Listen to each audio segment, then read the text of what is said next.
नमस्कार। एस्ट्रोलॉजी व वास्तु के आज 100वें एपिसोड में सभी दर्शकों का बहुत बहुत अभिनंदन और स्वागत। आज हमारे लिए सौभाग्य का दिन है कि हमने 100 यानी शतक पूरा किया है आज के हमारे इस एपिसोड का एस्ट्रोलॉजी और वास्तु के। दर्शकों, आप लोगों का प्यार और आप लोगों की शुभकामनाएं हमें इस मुकाम तक लेकर आई।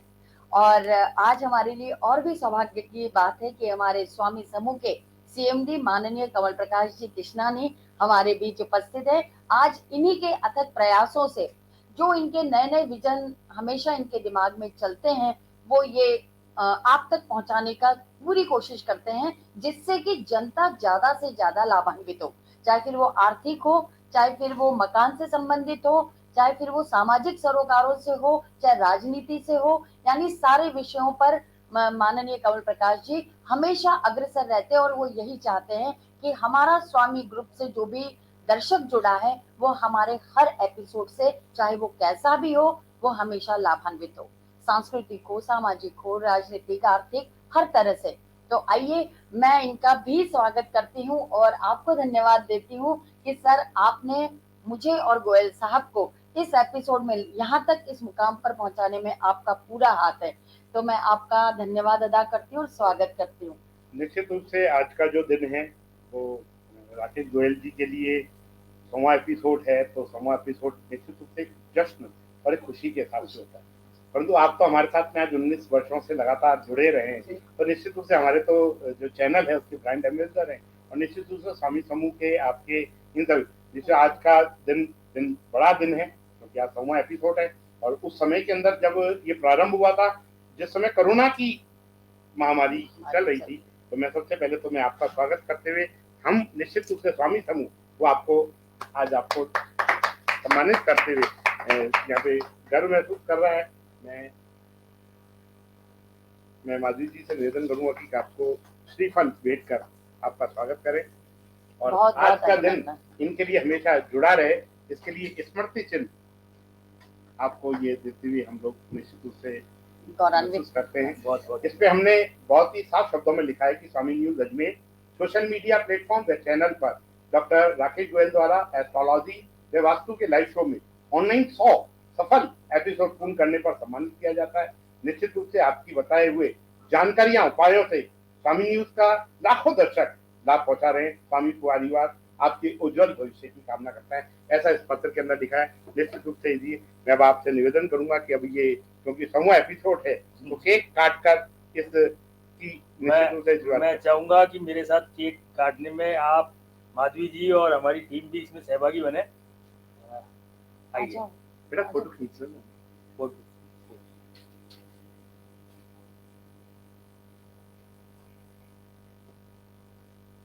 100वें एपिसोड की बहुत बहुत बधाई, शुभकामनाएं।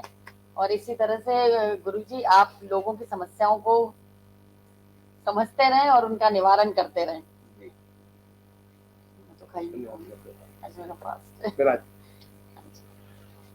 चलिए दर्शकों, मैं पुनः एक बार स्टूडियो में आप दोनों का स्वागत और सम्मान करती हूँ कि किस तरह से इन लोगों ने अपने मेहनत से आज हम इस मुकाम पर हमको लेकर आए हैं। तो चलिए आज का एपिसोड हम शुरू करते हैं। जब गुरुजी एपिसोड प्रारंभ किया था उस समय कोरोना महामारी से पूरा देश त्रस्त था। उस समय आपको कैसा महसूस हुआ था?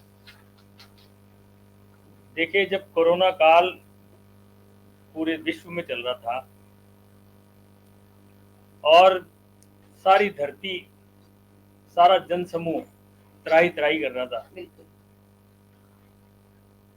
तो मैं सबसे पहले इस बात को कहने के पहले इस स्वामी टीवी की, स्वामी न्यूज की टीम को और स्वामी टीवी के सीएमडी श्री कमल जी को धन्यवाद देना चाहूंगा कि लोगों में जब उस समय इतनी भारी नकारात्मकता भर गई थी कि लोग बाग अपने घर का टीवी ऑन करने से भी डर रहे थे। बिल्कुल सही है, क्योंकि टीवी के ऊपर दिन भर इस तरीके की नकारात्मक न्यूज़ें थी कि उनको देख के ही लोग बाग दहशत के मारे मर गए। बिल्कुल। ऐसे समय में इन्होंने एक सकारात्मक परिस्थिति पैदा करने के लिए मुझे बुलाकर चर्चा करी और बोला कि गोयल जी, इसके बारे में आपका ज्योतिषीय विश्लेषण क्या कहता है और क्या ज्योतिष इसमें भी काम करता है। ओहो, दोनों बात एक दूसरे से बड़ी कंट्रोवर्शियल थी। बिल्कुल। मेरा इनको ये कहना रहा कि कमल जी आपने मुझे बुलाया, ज्योतिष ये भी है कि क्या आज मेरे को आपसे जुड़ना है बात है। और आज आपको मुझसे जुड़ना है। आपकी कुंडली में भी ऐसा योग है और मेरी कुंडली में भी ऐसा योग है, और हमारे इस कम से कम भारत देश और हमारी विशेष रूप से अजमेर और राजस्थान की जनता को इस नकारात्मकता से बाहर आना है, ये भी प्रभु की कोई लीला है। सही बात। इसलिए आपने मुझे बुलाया है और इस बारे में चर्चा करी है। तो सबसे पहले तो मैं कमल जी को और हमारी टीम को पुनः धन्यवाद दूंगा कि तब से ये जो एक कार्यक्रम प्रारंभ हुआ, आज इतने लंबे समय तक अनवरत कैसी भी परिस्थितियां रही, किंतु ये चालू रहा और इसकी सकारात्मकता से लोगों को बहुत लाभ। बिल्कुल। उन्हें धन्यवाद देते हुए, कोरोना काल में कैसा रहा, मन में बड़ी अजीब सी दुविधाएं थी। दुविधा की स्थिति थी कि चारों ओर पुलिस का पहरा, बिल्कुल। घर से बाहर निकलने की मनाही, और मेरे जैसा एक साधारण आदमी जो कि अपने घर से निकल के इस चैनल के ऑफिस तक आए, रास्ते में ये भी डर कि कहीं पुलिस वाले नहीं पकड़ ले। सही बात। लेकिन कमल जी का उसमें भरपूर सहयोग रहा। उन्होंने किसी तरीके से ऐसी व्यवस्था करी कि मैं घर से यहाँ तक आऊं और ग्रहों की वर्तमान जो गोचर में खगोलीय स्थितियां थी उसके द्वारा इसका विवेचन करूं और लोगों को यह सकारात्मक न्यूज देने का प्रयास करूं कि किसी भी प्रकार से घबराने की जरूरत नहीं है। भय की स्थिति है, समय खराब है, ईश्वर का नाम लें, धैर्य रखें तो यह समय भी निकल जाए। कोरोना काल में जब हमने पहला एपिसोड दिन के समय एक खुद कमल जी के साथ में हमने यहाँ किया और उसका इतना जबरदस्त रेस्पॉन्स आया कि कमल जी ने मुझसे कहा कि गोयल जी ये एपिसोड हमको लगातार करना पड़ेगा। मैंने कहा भाई साहब कैसे संभव होगा? इन्होंने कहा कैसे भी संभव होगा, किंतु ये जनहित का काम है। लोगों के ऐसे ऐसे सवाल, ऐसे ऐसी उनकी जागृति भरे प्रश्न आ रहे हैं कि ज्योतिष और वास्तु के पीछे जो लोगों का एक भ्रमजाल फैला हुआ है वो कैसे दूर हो। बोले हमारा उद्देश्य किसी भी प्रकार से आर्थिक रूप से कमाई करना नहीं है, किंतु लोगों में, जनमानस में एक सकारात्मकता फैलाना है। जो इस वर्तमान परिस्थिति में लोगों में एक नकारात्मकता फैली हुई है, इसको दूर करना है। जो भय की स्थिति है उसको दूर करना है। लोगों में अपने आप में कॉन्फिडेंस जगाना है। उनको ग्रहों के द्वारा, ग्रहों की परिस्थितियों के द्वारा ये समझाना है कि वो समय दूर नहीं जब सब कुछ वापिस पहले की जैसे रहेगा। तो आज मुझे भी बड़ी खुशी होती है कि वो दिन एक अपने आप में, वैसे तो कोरोना काल के कारण वह समय अपने आप में एक खराब समय था, किंतु मैं इस चैनल से जुड़ा और हमने ये प्रोग्राम चालू किया और जिससे कि लाखों दर्शक बहुत लाभान्वित हुए। ये देख के मुझे भी आज भी बड़ी खुशी होती है कि तब से एक कार्यक्रम अनवरत जारी है और लोगों को उस कोरोना काल के अंदर भय से मुक्ति दिलाने में ईश्वर ने हमें शायद इस लायक समझा कि हम लोगों का भय, लोगों की नकारात्मकता दूर कर सके। निश्चित रूप से डॉक्टर साहब ये बात बिल्कुल सही है कि हमने एक स्पेशल एपिसोड सिर्फ एक दिन के लिए डॉक्टर साहब को याद किया था कि डॉक्टर साहब आप आए और हमारे साथ में जो एस्ट्रोलॉजी क्या बोलती है कोरोना के बारे में, इसके बारे में आपसे जानकारी लेने के लिए बुलाया। परंतु उस समय जो लोगों के दर्शकों का, जो लोगों की सोच थी, लोगों की पसंद थी, उस तरीके लोगों को ये जानकारी निश्चित रूप से, क्योंकि उस समय कितना भय का माहौल था, हर आदमी इस समय डरा हुआ था क्योंकि बीमारी अलग तरीके की बीमारी थी। क्या वर्किंग निश्चित रूप से कई लोगों को हमने इन समय के अंदर खोया भी, और वो डॉक्टर साहब बार बार कहते थे कि एस्ट्रोलॉजी इन सब चीजों के हिसाब से बोलती भी है कि बीमारी है, बीमारी को तरीके से करना है, परंतु उसका इलाज प्रॉपर तरीके से करें, ध्यान रखें हर चीज के साथ।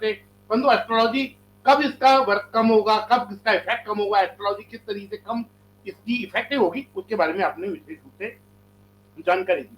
डॉक्टर ये तो कोरोना के बाद जब हम इन सब चीजों में लोगों के साथ में जुड़े, तो जो शुरुआती दौर था, तो शुरुआती दौर में किस तरीके के लोगों के प्रश्न आते थे, लोग किस तरीके की जानकारियां चाहते थे?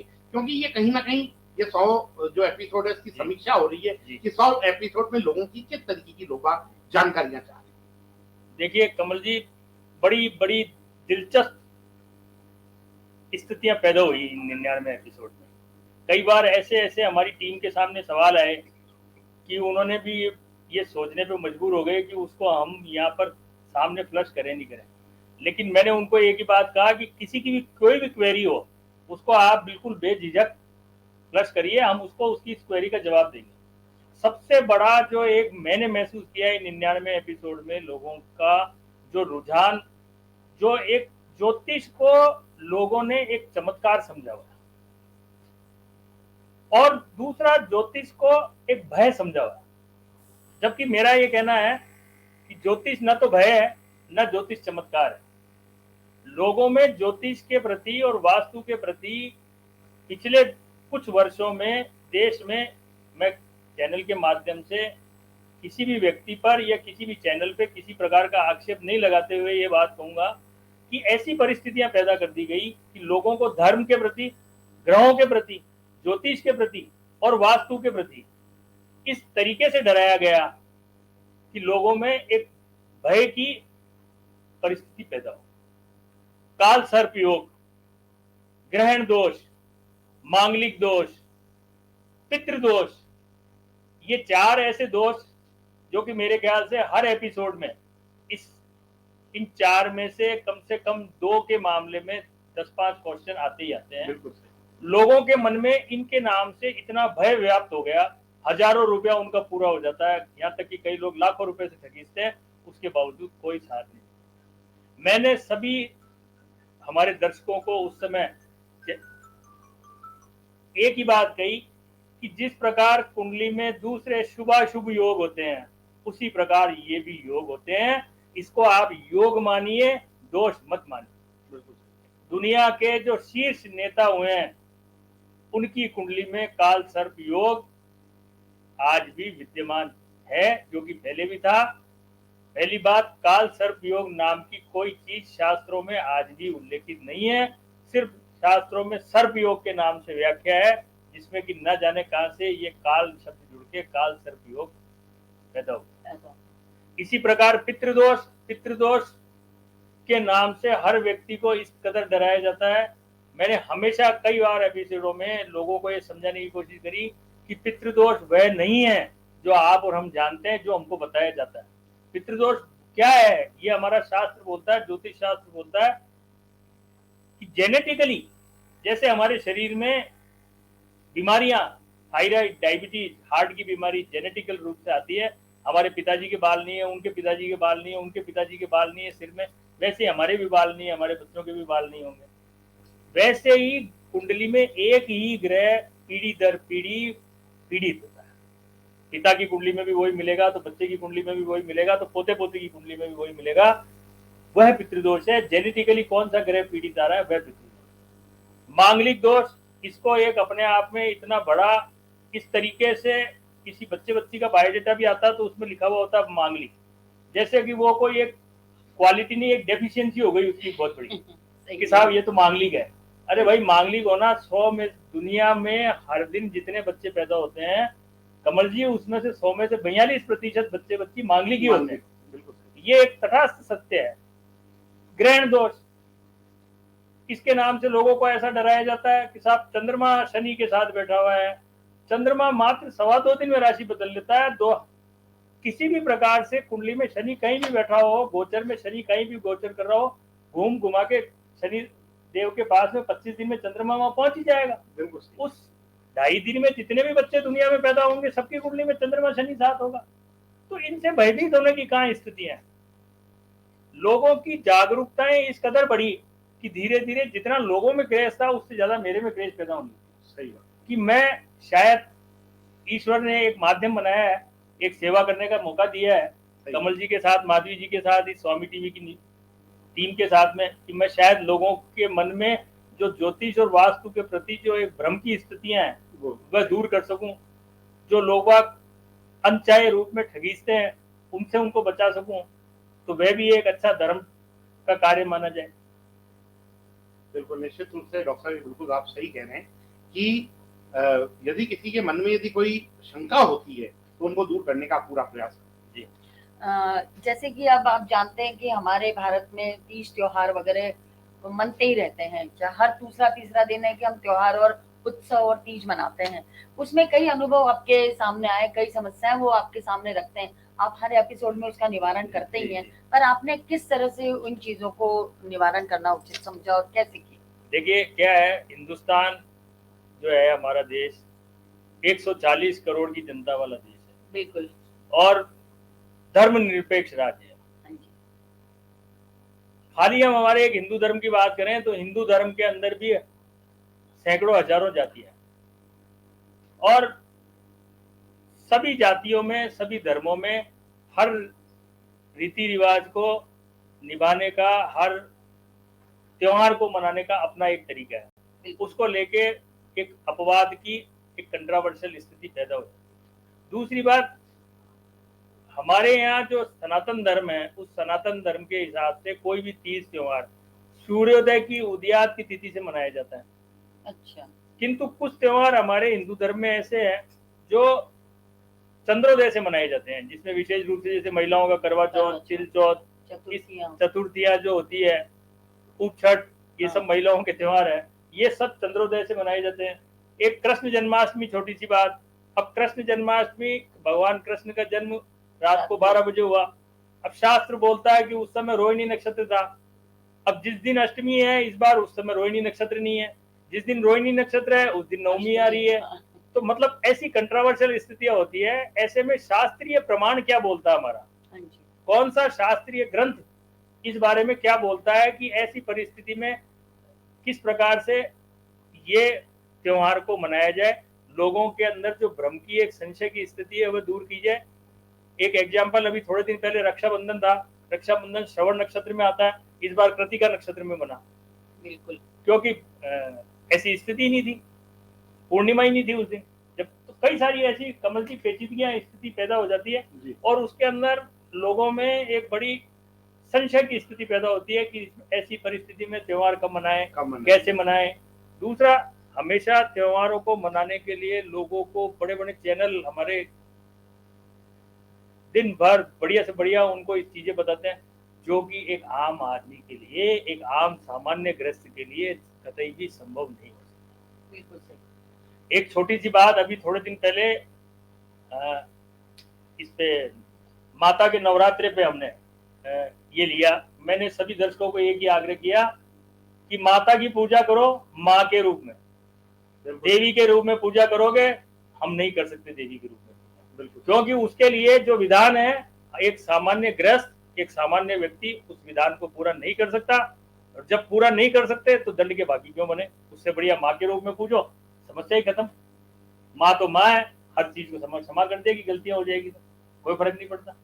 मतलब लोगों को भ्रांतियां दूर करने का हर तरफ से अथक प्रयास किया, जिससे कि लोगों में धर्म के प्रति, ज्योतिष के प्रति और त्योहार के प्रति जो एक संशय की स्थितियां थी वह दूर हुई। लोगों ने सादगीपूर्ण तरीके से, बहुत आसान तरीके से अपने त्योहार को मनाया और खुशियां बांटी। निश्चित रूप से आपने सभी चीजों को, चाहे होली हो, चाहे दिवाली हो, चाहे राखी हो, चाहे नवरात्रा हो, चाहे गणेश चतुर्थी हो, चाहे कोई सा भी त्योहार हो, हर त्योहार को आपने बहुत ही अच्छे ढंग से मनाने को कैसे किया जाता है, उनको किस किस तरीके की रीति रिवाज है, किस किस तरीके से उनको करना चाहिए, इनके ऊपर आपने महत्वपूर्ण जानकारियां लोगों को दी। परंतु हमेशा एक प्रश्न फिर भी दर्शकों के सामने रहता है कि फिर एस्ट्रोलॉजी है क्या? जब सब चीजें, रीति रिवाज, उन सब चीजों की वस्तु को कहा जाता है, तो फिर एस्ट्रोलॉजी क्या है, इसके बारे में दर्शकों को निश्चित रूप से आप बताएंगे तो इसके बहुत ज्यादा महत्वपूर्ण जानकारी। जी देखिए, बहुत खुल के और बहुत अच्छा आपने सवाल किया कि एस्ट्रोलॉजी क्या है, एस्ट्रोलॉजी, ज्योतिष क्या है। सबसे पहली बात तो मैं ये बोलूं कि ज्योतिष, अभी मैंने शुरुआत में एक बात कही कि ज्योतिष विज्ञान है, यह कोई चमत्कार नहीं है। सभी दर्शकों को मैं एक बात कहूंगा कि यदि ज्योतिष को हम विज्ञान की जैसे लेंगे तो इससे हमको हमारे जीवन में फायदा ही फायदा, और यदि हमने इसको चमत्कार की जैसे लिया तो सिर्फ और सिर्फ नुकसान, क्योंकि उसमें हम रोज नए नए लोगों से नए नए तरीके से ठगी जाएंगे। ज्योतिष को वेदों की तीसरी आंख कहा गया। देखिए, सबसे बड़ी मुख्य बात यह है कि ज्योतिष को वेदों की तीसरी आंख है। एस्ट्रोनॉमी और एस्ट्रोलॉजी खगोल शास्त्र और खगोल विज्ञान दोनों एक दूसरे के पार्ट है।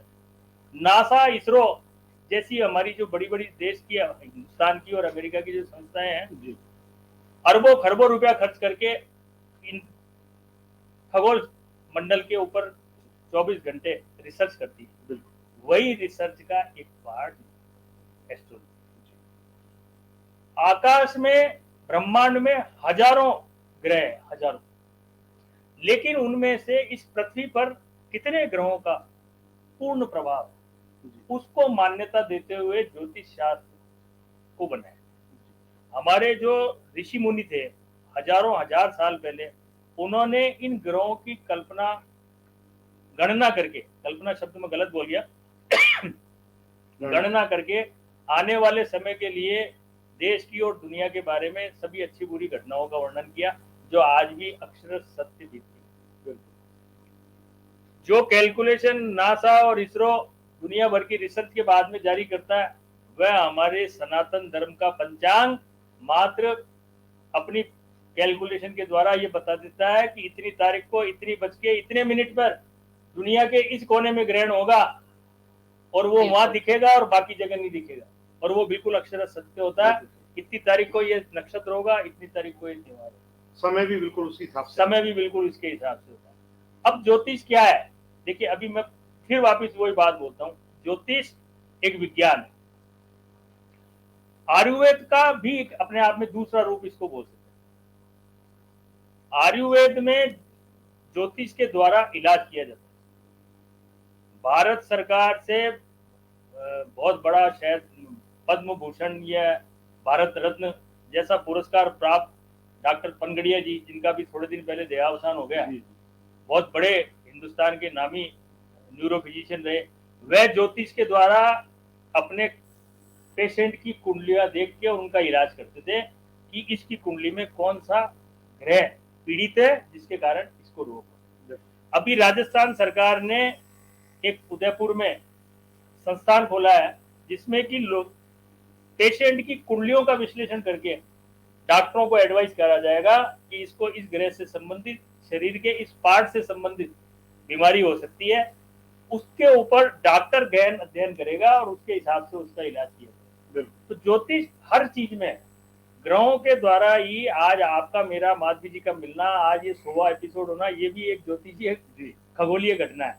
तो ज्योतिष को किसी भी रूप में कहीं से भी नहीं, ये नहीं कहा जा सकता है कि ज्योतिष गलत है। ज्योतिष बिल्कुल सत्य है। सिर्फ समस्या क्या है कि ज्योतिष को लोग बाग एक चमत्कार समझते हैं, जबकि ज्योतिष चमत्कार नहीं है।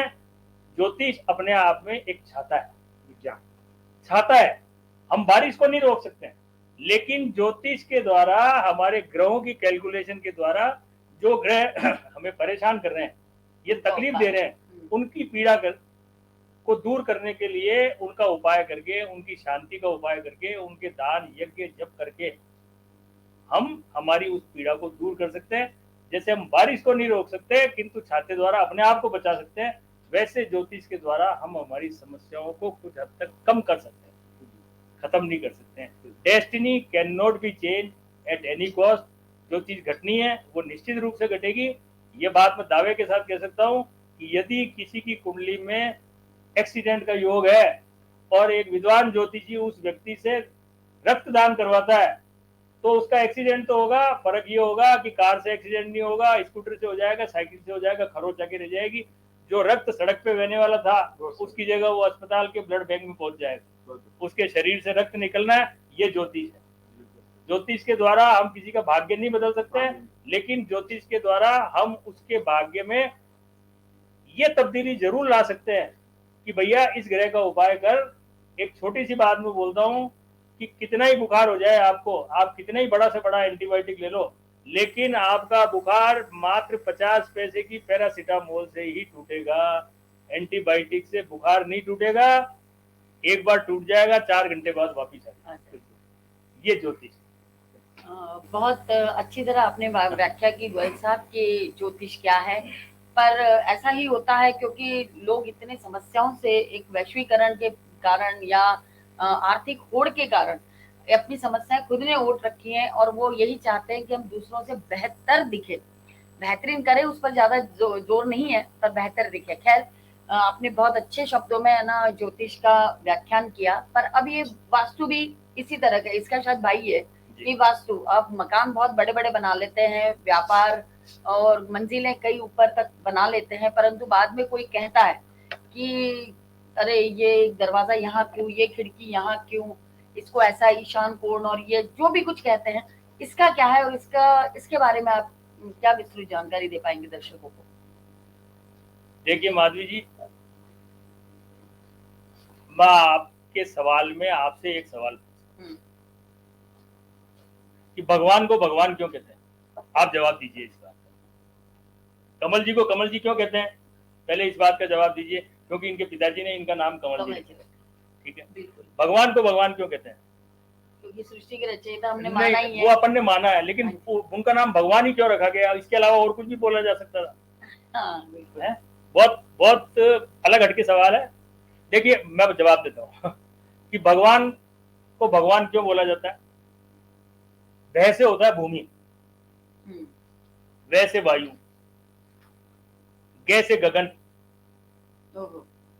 भगवा वह पे आ की मात्रा आती है, आ से होता है आग, और न से होता है नीर। यानी कि भगवान शब्द में जल थल अग्नि वायु और आकाश, ये पांचों तत्व मिलते हैं। आपका हमारा जो शरीर है वह भी इन 5 तत्वों से मिलकर बना है, जल थल अग्नि वायु। हम कहते हैं कि किसी के देहांत होने के बाद की पंच तत्व में मिल जाता है, तो हमारा शरीर इससे बना हुआ है। तो भगवान को भगवान किस लिए बोलते हैं, क्योंकि भगवान में ये पांचों तत्व जल थल अग्नि वायु आकाश, कमल जी बहुत अच्छी बात बोल रहा हूँ कि जल थल अग्नि वायु और आकाश ये पांचों तत्व भगवान में विलीन है, कंट्रोल पावर है वो, इसलिए उसको भगवान बोलते हैं। हम भगवान को किस लिए पूछते हैं कि भगवान को याद किया तो ये पांचों तत्व सदैव प्रसन्न हो जाएंगे। ये वास्तु है। बिल्कुल बहुत आसान शब्दों में वास्तु क्या है कि किसी भी चीज को, किसी भी वस्तु को, उसको सही ढंग से सही जगह पर रखना, वह वास्तु। जल थल अग्नि वायु और आकाश, ये 5 चीज मिलके संपूर्ण सृष्टि बनी हुई है। आपका हमारा सबका शरीर इससे बना है, यहाँ तक कि इस धरती पे जो भी चीज है वह सब इस 5 तत्वों से मिलकर बनी है, वह वास्तु। एक देश में, चाहे वो भारत हो, चाहे अमेरिका हो, चाहे लंदन हो, चाहे और कोई यूरोपियन कंट्री हो, चाहे साउथ की कंट्री हो, एक ही देश में, एक शहर में रहने वाले लोग बहुत तरक्की करते हैं। एक शहर ऐसा होता है जहाँ पे बहुत तकलीफों में जीवन गुजर होता है, जबकि देश भी वही है, राजा भी वही है, मंत्री भी वही है, सब कुछ वही है, कानून भी वही है, लेकिन फिर भी ये परिस्थिति है। क्यों? वो ये है, उसका कारण वास्तु। एक मोहल्ले में, एक गली में बहुत सारे मकान हैं, उसमें से कोई बहुत अच्छे से आराम से रहता है, कोई उसी मोहल्ले में बगल का व्यक्ति हमारे कष्ट पाके जीवन जीता है। ऐसा क्यों? मालूम पड़ता है कि उसने अपने घर में इस भगवान को, इस जल थल अग्नि वायु आकाश को प्रॉपर जगह नहीं रखा। जल की जगह वायु है, वायु की जगह अग्नि है, अग्नि की जगह धरती है, और आकाश तत्व तो आजकल जो कबूतर खाने बनते हैं, फ्लैट मल्टी स्टोरी बिल्डिंग, जिसमें होते ही नहीं कमल। देखिए पिछले जमाने में जो बड़े बड़े राजमहल, कोठियां, हवेलियां जो बनती थी, यहाँ तक कि हमारे भी शहर में जो मेरा खुद का जो पुराना मकान है आज भी, उन सब में बीच में एक चौक होता था। आज आप कोई भी हमारे राजस्थान के बड़े बड़े मंदिर, रानी सती मंदिर, खाटू श्याम जी मंदिर, जीन माता मंदिर, कहीं भी आप चले जाइए, बहुत बड़ा एक ग्राउंड, उसके अंदर चारों ओर कमरे, हवेलियां होती है, और बीच के अंदर बिल्कुल खुला आसमान, आकाश तत्व होता है। इस ओपन टू स्काई जिसको हम, वह ओपन टू स्काई आजकल किसी भी मकान में कहीं नहीं मिलता, फ्लैटों में तो जाने की बात ही है। दूसरी बात, पुरानी हवेलियां आप देखो तो पुरानी हवेलियों में जो आपके घर की हाइट, कमरे की जो हाइट होती थी, वो होती 18-18, 20-20 फीट की। आजकल 9-9 फीट की हाइट होती है, और उसमें भी कमल जी माफ करना, लोग बाग 1 फीट की फॉल सीलिंग कर लेते हैं, यानी कि अगर यूं हाथ लगाओ तो छत का पंखा तो उसमें लग ही नहीं सकता। आकाश तत्व मिलता है। ये बीमारी का, रोग का, घर में कलह का कारण है, क्योंकि 5 तत्वों में से भगवान गैर को तो आपने बिल्कुल ही खत्म ही कर दिया, अब तो भगवान हो गया। हाँ, तो भगवान का दूसरा मतलब होता है सत्यानाश। अच्छा, भगवान सृष्टि का रचयिता और भगवान का मतलब होता है विनाश। तो आपने उसमें से गगन ही हटा दिया, क्योंकि आपके पास आकाश तत्व भी नहीं है। प्रॉपर जगह पे किसी भी मकान में, किसी भी परिसर में, चाहे वो मकान हो, चाहे दुकान हो, चाहे फैक्ट्री हो, उसमें जल की जगह जल, अग्नि की जगह अग्नि, वायु की जगह वायु, आकाश की जगह आकाश और धरती की जगह धरती। अगर ये 5 चीज अपनी 5 जगह पर है तो मैं निश्चित रूप से कह सकता हूं उसमें निवास करने वाला व्यक्ति, भले ही उसके जीवन में कोई गोचर में दशा भी भली खराब आ जाए, अगर उसके घर का, उसके परिसर का वास्तु सही है तो वह दशा भी, खराब दशा भी उसको इतना विपरीत प्रभाव नहीं देगी। और यदि इसके विपरीत अगर खराब दशा है और वास्तु भी खराब है तो करेले में तड़के वाली, नीम चढ़े वाली स्थिति पैदा हो जाएगी और उसका जीवन खराब करते हुए।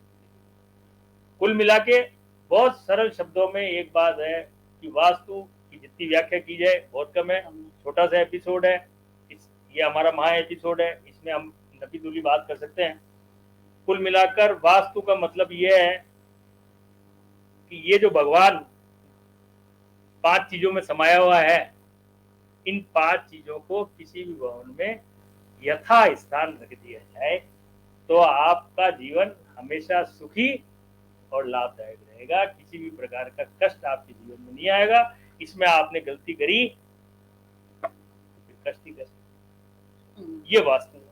अब वास्तु के लिए भी कमल जी देखिए बड़ी हास्यास्पद स्थिति होती है। हम क्लाइंट्स आते हैं और बात करते हैं कि साहब मेरे पास कोई वास्तु वाला आया, उसने बताया कि पड़ोस के मकान में ये टैंक बना हुआ है, उसका दोष आपके इसमें आ रहा है। अरे भाई, मैं गोली खाऊंगा, मैं जहर खाऊंगा, मैं तंबाकू खाऊंगा, मैं शराब पीऊंगा तो मैं नुकसान पाऊंगा, पड़ोसी कैसे खाएगा? बड़ी हास्यास्पद स्थिति कई बार पैदा हो जाती है कि साहब मेरा ये कहना है दर्शकों को कि सिर्फ आपका जो परिसर है उस परिसर में यदि किसी प्रकार का वास्तु दोष है तो वो आपको निश्चित रूप से तकलीफ देगा। अगर आपके परिसर में कोई वास्तु दोष नहीं है, पड़ोसी के परिसर में कोई भी वास्तु दोष है, उससे आपका किसी भी प्रकार से कोई लेना देना नहीं है। एक और बहुत भ्रम की स्थिति मैं बताऊं, इसके साथ मैं क्लियर करूं। बहुत बार ऐसी परिस्थिति हमारे सामने पैदा होती है कि अब क्लाइंट आता है, वो बोले साहब ये मकान मेरा है लेकिन इसमें बहुत ज्यादा वास्तु दोष है, ये दोष है गोयल साहब, लेकिन मैं अब इसमें नहीं रहता हूँ। बहुत अच्छी बात है। मेरा ये कहना है कि अगर वहां वो व्यक्ति नहीं रहता तो उससे उसके खराब वास्तु पर कोई फर्क नहीं पड़ता। वास्तु को मकान मालिक या किराएदार से कोई लेना देना नहीं है। जो रहेगा वो मकान मालिक कमल जी है, माधवी जी है, मैं हूं, या कौन है, या कोई किराएदार की हैसियत से रह रहा है। कागज सरकार के लिए, इनकम टैक्स डिपार्टमेंट के लिए, ग्रहों के लिए, भगवान के लिए नहीं है। जो रहेगा वास्तु उस पर इफेक्ट करेगा। वास्तु पुरुष की कल्पना की गई। और सबसे बड़ी बात ये देखिए, वास्तु क्या है?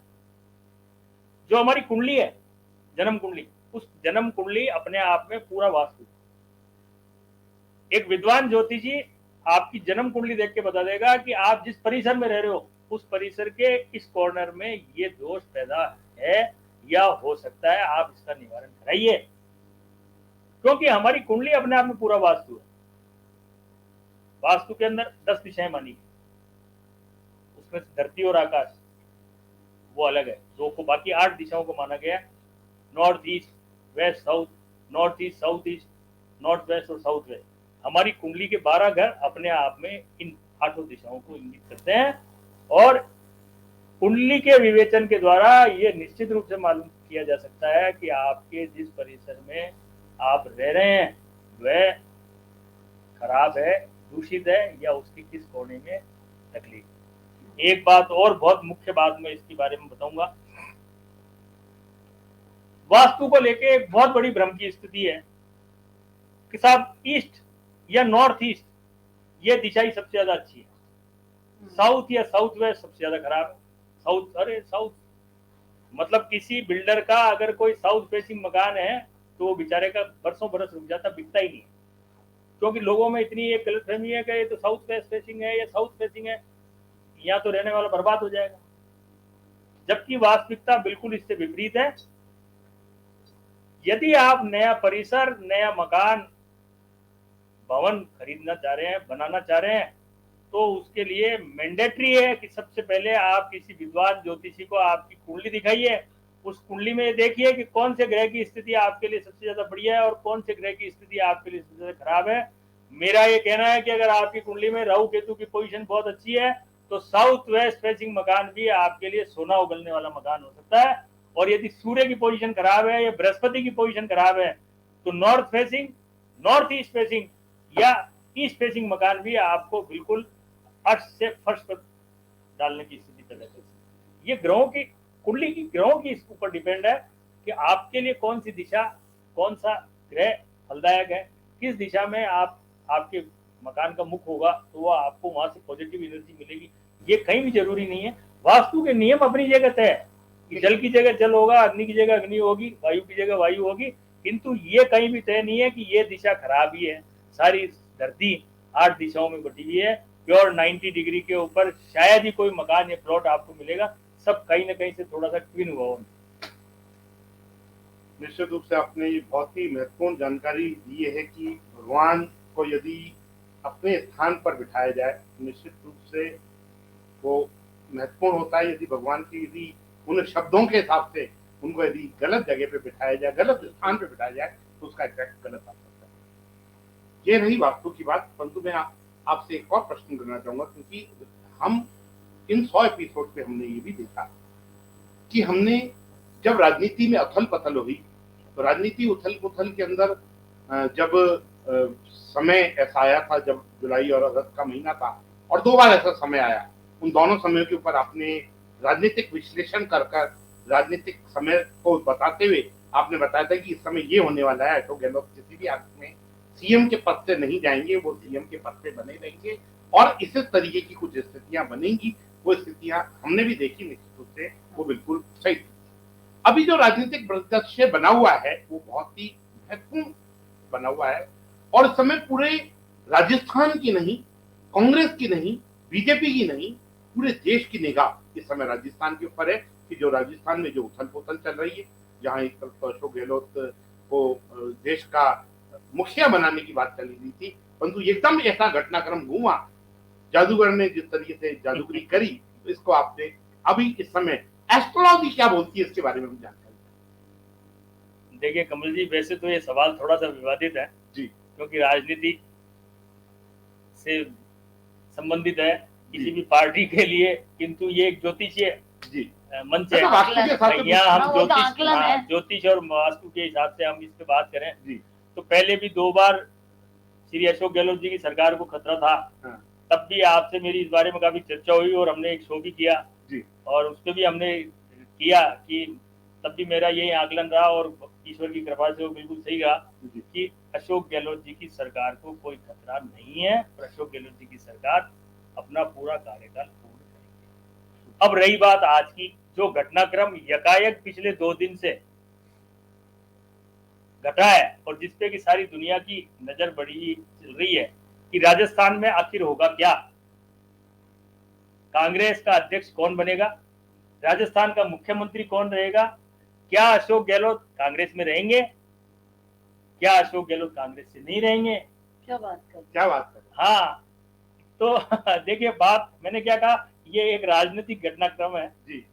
हम इस बात पे, लेकिन जहां तक कुंडली की बात है जी, मेरा अनुमान ये बोलता है कि देखिए जो वर्तमान में अभी अशोक गहलोत जी की राहु की महादशा में बृहस्पति का पीरियड चालू हो गया 22 जुलाई 2022 से। अच्छा, और बृहस्पति राहु और राहु दोनों की स्थिति माननीय अशोक गहलोत जी की कुंडली में बहुत ही साउंड है।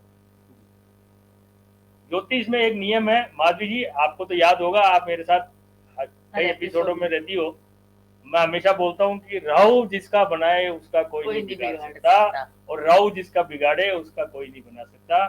कमल जी बहुत ज्यादा तो मैं इस बारे में देखिए कुछ नहीं बोलूंगा और किसी के लिए मैं कुछ बोलूंगा भी नहीं, न सचिन पायलट जी के लिए, न सोनिया जी के लिए, न राहुल गांधी जी के लिए।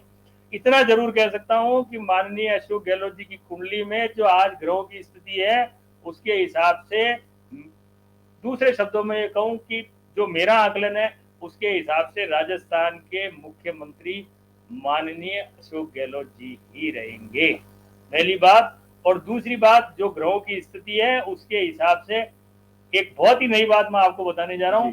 मुझको ऐसा भी लगता है कि शायद आने वाले 10-5 दिन में ऐसी परिस्थितियां पैदा हो जाए कि अशोक गहलोत जी मुख्यमंत्री बने रहने के लिए और कांग्रेस से बाहर होने के लिए अपनी स्वयं की एक अलग पार्टी भी बना। क्या बात, ये बात आपको किसी भी चैनल ने, किसी भी एस्ट्रोलॉजर ने, कहीं से भी आपने नहीं सुनी होगी। ये मेरा आकलन है। यदि किसी को भी इससे किसी भी बात की कोई पीड़ा हुई हो तो उसके लिए मैं क्षमा चाहता हूं, लेकिन मेरी कैलकुलेशन ये कहती है कि अशोक गहलोत जी राजस्थान के चीफ मिनिस्टर रहेंगे, चाहे कांग्रेस की सरकार के रहते हुए रहे, चाहे अशोक गहलोत जी को अपनी नई पार्टी बना के रहना पड़े, लेकिन रहेंगे अशोक गहलोत जी ही कांग्रेस इसके राजस्थान के मुख्य, यानी दिल्ली की और अपना पूरा कार्यकाल पूरा करेंगे। निश्चित रूप से देखिए, ये एस्ट्रोलॉजी की बात है। किसी भी तरीके से स्वामी न्यूज का या डॉक्टर राकेश गोयल जी का किसी को आघात पहुंचाना मकसद नहीं है, बिल्कुल नहीं। परंतु निश्चित रूप से कोई एस्ट्रोलॉजी जो बोलती है उस हिसाब से राकेश जी ने अपनी इस आंकलन को बताया है। चलते चलते निश्चित रूप से 100 एपिसोड हमने पूरे किए और 99वां एपिसोड अभी चल रहा है और 99 एपिसोड डॉक्टर साहब ने पूरे करेंगे। इन 99 एपिसोड में आपने सारी सब चीजों के बारे में बताया। चलते चलते ये बताएं कि इन 99 एपिसोड में आपको कैसा अनुभव हुआ? देखिए, हर दिन हर एपिसोड में एक नया अनुभव प्राप्त।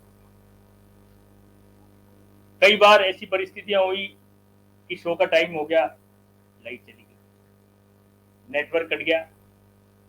कई बार हमारे इन बच्चों से ही छोटी मोटी कोई प्रॉब्लम हो गई। जी जी। कई बार ऐसा भी हुआ कि मैं लेट हो गया। जी जी। तो ये सब चीजें एक पार्ट है जी। बहुत बार ऐसे अजीबोगरीब सवाल मेरे सामने आए कि उसका जवाब देना भी आवश्यक था और नहीं देना भी ज्यादा अच्छा था। बिल्कुल, मतलब बड़ी अजीबोगरीब स्थिति थी, किंतु हमने उस व्यक्ति की क्वेरी को हर तरीके से दूर करने का भरसक प्रयास किया। कई बार ऐसी स्थितियां पैदा हुई कि लोग बाग बड़े डरे हुए से, सहमे हुए से हमारे सामने आए, बड़े ठगे हुए से हमारे सामने आए, जिनको इस ज्योतिष और वास्तु के नाम पे बहुत ठगा गया। उनके मन में एक भय की स्थिति पैदा हो गई। उस भय को हमने दूर करने का प्रयास किया।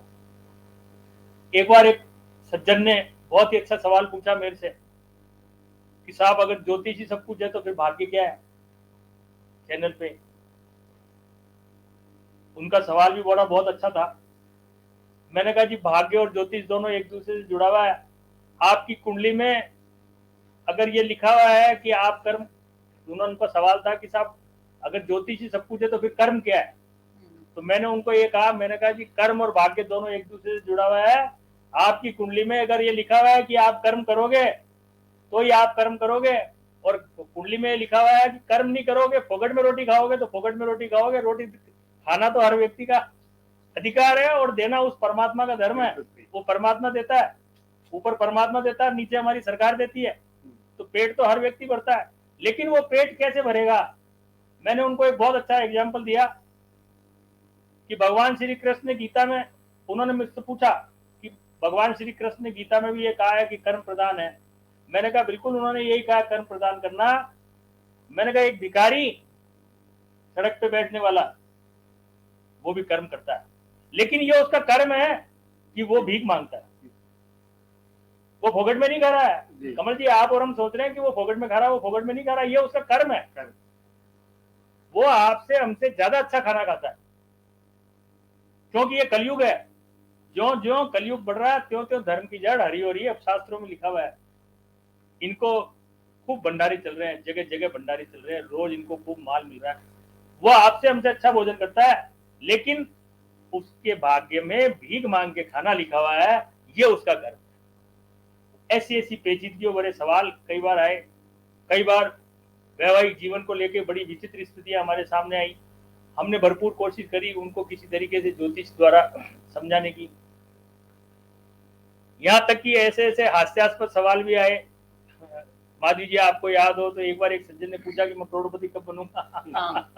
क्या तो बड़े अजीबोगरीब स्थितियां कई बार हुई, लेकिन हमने बड़े धैर्य के साथ, बड़ी सूझबूझ के साथ और पूरी ज्योतिषीय विवेचना के साथ उसको, उसकी मन की जो एक भावना थी, उसके मन का एक जो स्वाभाविक रूप से जो उसके अंदर एक जिज्ञासा थी, उसको पूर्ण करने का पूरा प्रयास किया।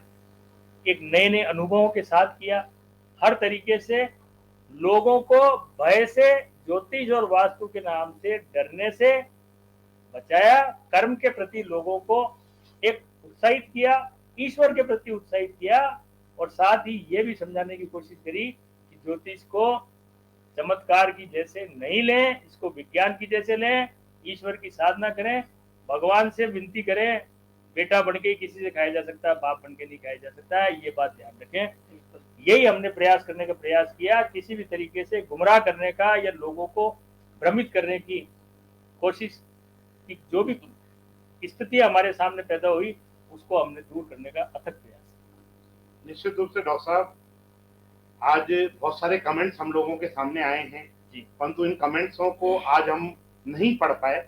निश्चित रूप से आज जो कमेंट्स आए हैं, इसमें जो विशेष कमेंट्स हैं, उसका जिक्र हम अगले एपिसोड के अंदर करेंगे। परंतु स्वामी न्यूज का ये चैनल सब्सक्राइब करना ना भूलें, चाहे आपकी फेसबुक हो, चाहे आपका यूट्यूब चैनल हो, चाहे स्थानीय चैनल जिसमें हम इस चैनल को प्रसारित करते हैं।